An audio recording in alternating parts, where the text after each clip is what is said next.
Kejadian malang yang menimpa Joel Kapnoni dan istrinya Adolfina Tenis setelah kios milik mereka dirusak oleh aparat desa Penfi Timur dan beberapa warga tanpa sebab yang pasti, akhirnya mendapat titik terang. Berdasarkan hasil gelar perkara pada pekan lalu, ditambah dengan bukti serta pengakuan pelaku, Kepolisian Sektor Kupang Tengah akhirnya menetapkan kelima pelaku tersebut sebagai tersangka.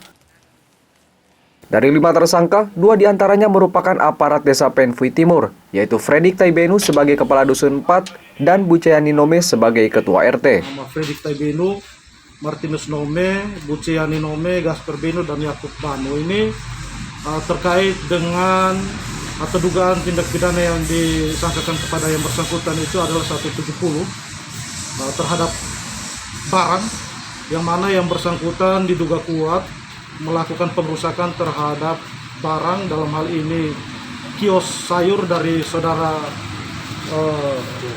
Joel Kapnoni.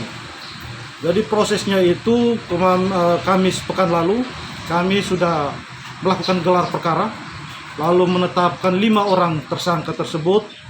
Jadi 5 orang tersangka tersebut setelah kita lakukan gelar perkara memenuhi unsur tindak pidana 170, yang mana kelima orang tersebut secara nyata dan fakta di lapangan menurut BAP saksi dan yang bersangkutan juga mengakui perbuatannya bahwa telah melakukan pengrusakan terhadap kios milik dari saudara Joel Kapnoni. Kita sementara lakukan pengembangan, nanti dari hasil pengembangan kami nanti akan kelihatan secara terang benderang kira-kira otaknya atau siapakah yang memerintah sehingga keempat orang atau kelima orang tersebut melakukan pengrusakan terhadap kios milik dari Joel Kapnoni.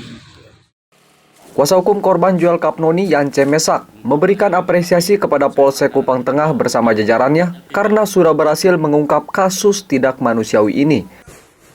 Yance juga menanggapi soal pernyataan salah satu advokat yang menyebutkan bahwa kasus ini masuk kategori hukum administratif.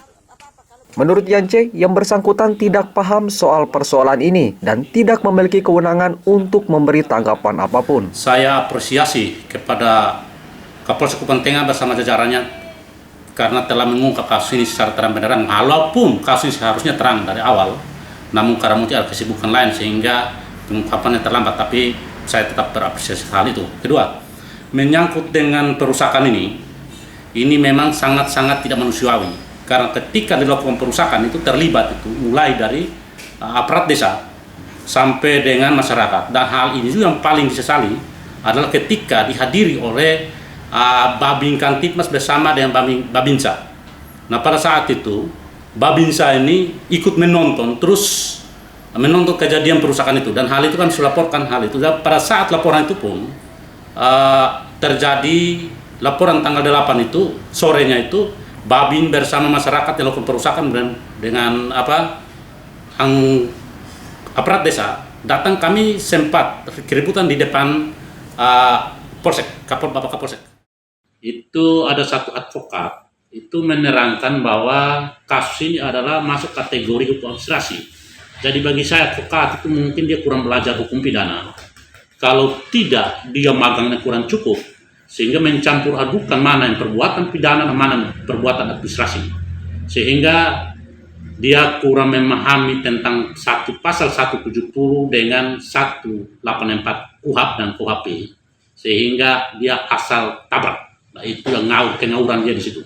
Jadi kalau dia tidak tahu persoalan, yang sementara setahu saya kasus ini dipegang oleh para tersangka, dipegang oleh Pak Mikael VK.